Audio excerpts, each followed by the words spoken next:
Bismillahirrahmanirrahim. Assalamualaikum warahmatullahi wabarakatuh.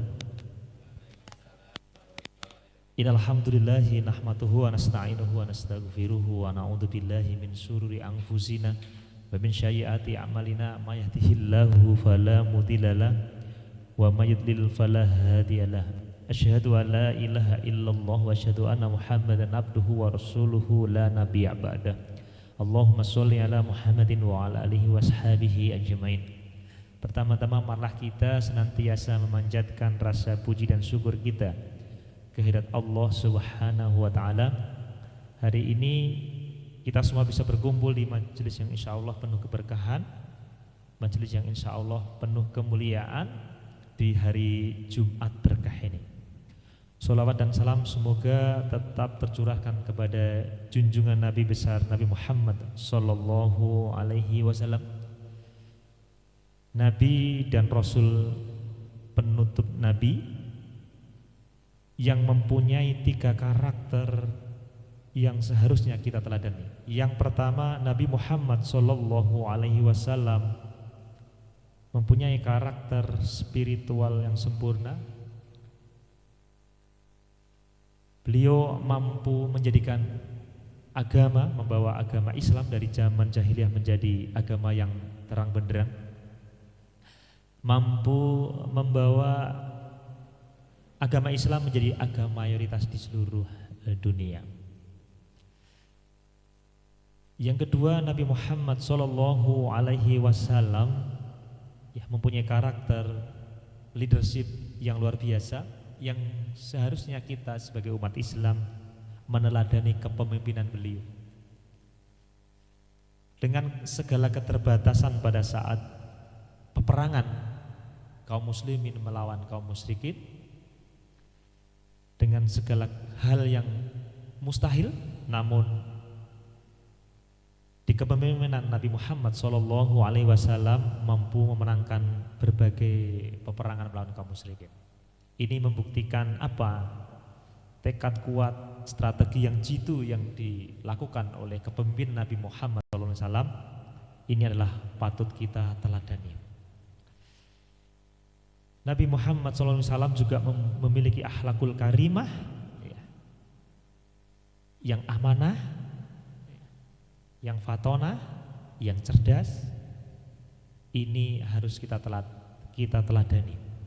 Yang ketiga adalah karakter entrepreneur, bahwa Nabi Muhammad sallallahu alaihi wasallam sudah seharusnya kita teladani, kita ambil contoh, karena beliau pada usia 8 tahun sudah menjadi seorang pedagang yang lingkupnya sudah ekspor.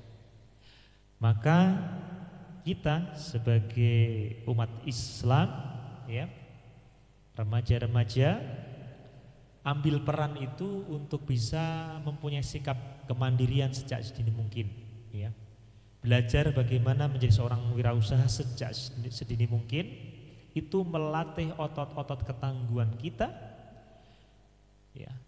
untuk kita bisa memasuki ruang-ruang pertumbuhan. Jadi bagaimana kita belajar menjadi seorang wirausaha, 10 sahabat Nabi Muhammad sallallahu alaihi wasallam semuanya adalah seorang wirausaha yang dermawan dan dijamin masuk surga. Semoga kita semua dapat meneladani apa yang dicontohkan oleh baginda Nabi Muhammad sallallahu alaihi wasallam. Hari ini sedikit saya akan menyampaikan tentang temanya adalah husnudzon kepada Allah Subhanahu wa taala. Perintah berprasangka baik kepada Allah Subhanahu wa taala. Nabi sallallahu alaihi wasallam bersabda, yaqulullahu taala anna inda dhanni 'abdi bi. Allah taala berfirman, aku sesuai prasangkaan hambaku. Hadis Rasulullah Bukhari nomor 7405 dan Muslim nomor 2675. Kemudian Imam Ahmad meriwayatkan dari Wasilah bin Asqa, dia berkata Rasulullah SAW bersabda, qala Allah Ta'ala anna 'inda dhanni 'abdi bi falyadhunna bi ma syaa. Allah Ta'ala berfirman, aku sesuai prasangkaan hambaku, maka berprasangkalah kepadaku menurut apa yang dikehendaki. Hadis Rasulullah Ahmad dalam musnadnya nomor 16.016 dan Albani menyatakan sahih dalam Sahih Al-Jami' nomor 4316. Dari hadis yang tadi kita sampaikan bahwa kita sebagai umat Islam ini seharusnya selalu berbaik sangka kepada Allah Subhanahu wa taala. Ya. Adik-adik semua harus mempunyai impian, punya tujuan, cita-cita jangka panjang. Ya. Bahkan dalam hadis Rasulullah, ya, umat Islam ini diminta untuk berdoa untuk mendapatkan surga Firdaus, di mana surga Firdaus adalah tingkatan surga yang paling tinggi. Di mana di dalam Al-Qur'an disebutkan ciri-ciri surga Firdaus itu seperti apa, ya. Ada air susu yang mengalir, kemudian seperti apa, itu digambarkan di dalam Al-Qur'an. Begitu juga ketika kita mempunyai cita-cita yang besar, punya impian yang besar, maka harus detail menggambarkan. Ya. Jadi bahkan seorang pemimpin, karena kita ini diciptakan sebagai khalifah pemimpin, itu mampu menggambarkan masa depan semudah kita mengingat masa lalu. Jadi kalau para jamaah ini masih ingat pada waktu masih kecil, ketika kita belajar bersepeda, itu terkadang kita masih ingat. Pertama belajar sepeda angin itu usia 5 tahun misalnya, ya. Kemudian sepeda anginnya warna biru misalnya. Nah, itu seperti itu. Cita-cita, ya. Saya masih ingat betul pada ketika saya masih SMP gitu kan, ya. Itu saya itu pengen bekerja di bagian timur. Bagian timur itu ternyata di Jawa Timur. Kan asli saya kan di Yogyakarta, ya. Ya benar, jadi impian kita sekarang hadir di majelis yang mulia itu, ya, yang hadir di saat ini, atau adik-adik yang sekarang sekolah di SMK, itu cita-citanya dulu sudah ada semenjak kecil, ya. Besok saya mau sekolah di sini, gitu kan. Nah, kalau kita benar-benar mengingat, oh iya ya, ternyata dulu itu saya bercita-citanya di sini. Nah, qadarullah Allah kabulkan. Kemudian sejak usia mungkin SMP, SMA itu, atau mungkin setelah SMA, saya ingin punya usaha di usia 40 tahun yang sudah punya sistem, nah gitu ya. Itu ternyata Allah kabulkan itu. Maka seharusnya kita, ya, punya cita-cita dan mimpi yang tinggi. Bahkan terkadang orang lain menyebutnya itu impian Anda nggak masuk akal. Ya. Ya.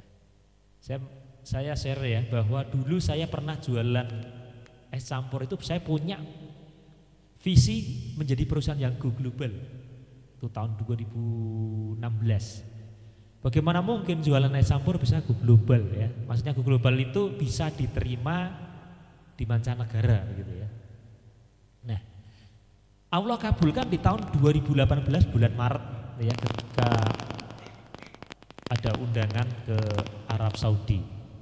Allah mempunyai caranya, dengan caranya Allah Subhanahu wa taala. Kita tinggal mengikuti. Lalu apa yang harus kita lakukan? Ya. Yang kita lakukan adalah saat ini adalah bagaimana memantaskan agar kita layak untuk ditolong sama Allah Subhanahu wa taala. Ya. Berprasangka baik, berhusnudzon kepada Allah Subhanahu wa taala, maka berdoalah yang baik-baik dan tinggi dan besar. Lalu setelah kita punya tujuan yang besar itu, tanggung jawab kita adalah bagaimana memantaskan agar Allah mau menolong kita. Kita semua hadir di majelis yang penuh kemuliaan ini, penuh keberkahan ini, insya Allah itu bagian dari ikhtiar kita agar Allah itu menolong kita, agar kita itu layak ditolong sama Allah Subhanahu wa taala. Ya. Ada 3 hal, ya.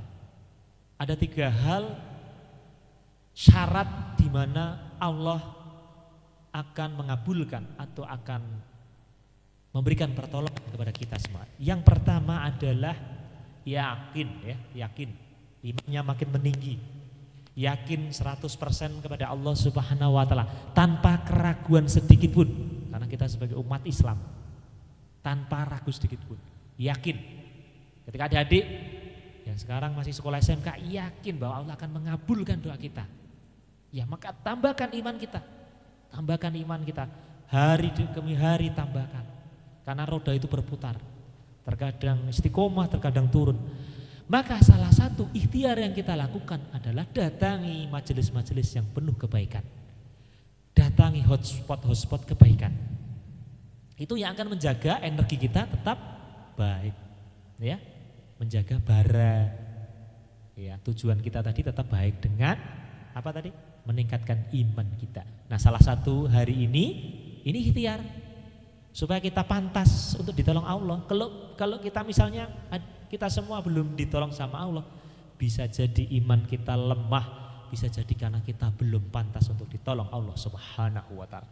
Yang kedua adalah syarat yang kedua adalah bersabar dengan kondisi apapun. Ya, tempaan-tempaan kita untuk bertumbuh, ya. Keluarlah di zona nyaman. Artinya apa? Ya, hal-hal yang membuat kita melambat tinggalkan. Hal-hal yang negatif tinggalkan, ya. Dan ketika kita bersungguh-sungguh di dalam belajar ilmu, ya, kemarin disampaikan oleh Ustadz Ribut bahwa syarat untuk kita mendapatkan kebahagiaan di dunia dan akhirat adalah dengan ilmu. Man arada dunya fa'alaihi bil ilmi. Barang siapa ingin bahagia di dunia maka dia harus berilmu. Man aradal akhirati fa'alaihi bil ilmi. Barang siapa dia ingin kebahagiaan di akhirat dia harus berilmu. Man aradahuma fa'alaihi bil ilmi. Barang siapa ingin kebahagiaan keduanya maka dia harus berilmu. Ketika kita belajar mencari ilmu maka harus ada sabar di situ.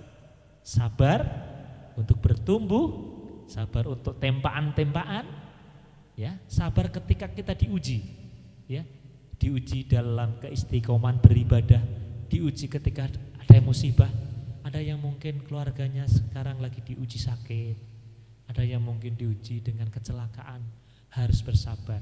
Tingkatan sabar itu adalah untuk menguji bahwa kita itu layak untuk ditolong sama Allah atau tidak. Iman kita itu hanya iman atau benar-benar iman secara jasmani dan rohani. Ya, syarat yang kedua adalah imannya meningkat.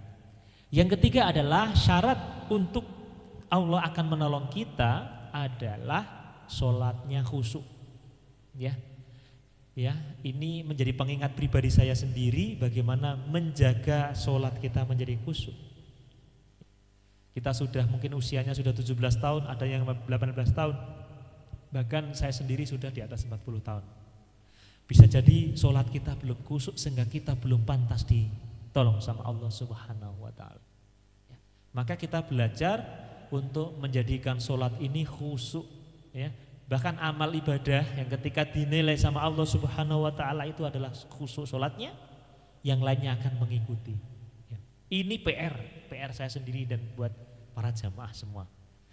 Ya, khusyuk dalam sholat berarti khusyuknya adalah jasmani dan rohani. Ya, menghadap kepada Allah adalah jasmani dan rohaninya. Tidak hanya jasmani, tidak hanya sekedar ritual, tapi bagaimana agar rohani kita, ruh kita itu benar-benar menghadap, ya, kepada Allah Subhanahu wa taala. Wallahu a'lam bishawab. Ya. Itu saja yang dapat kami sampaikan 10 menit tentang tema bagaimana kita berhusnudzon kepada Allah Subhanahu wa taala. Saya simpulkan bahwa berdoa itu adalah gratis, ya. Selalu berprasangka baik kepada Allah Subhanahu wa taala dengan doa-doa yang besar, ya. Mintalah yang tinggi buat tujuan cita-cita yang tinggi, ya. Yang kedua adalah syarat kita diterima, Allah akan memberikan pertolongan kepada kita semua adalah yang pertama adalah iman, yang kedua adalah sabar, dan yang ketiga adalah khusyuk di dalam sholat. Ya. Semoga Allah memberikan pertolongan kepada kita semua. Ya. Kurang lebihnya saya mohon maaf. Ya, tetap berlomba-lomba dalam kebaikan. Fastabiqul khairat. Bila taufik wal hidayah. Assalamualaikum warahmatullahi wabarakatuh.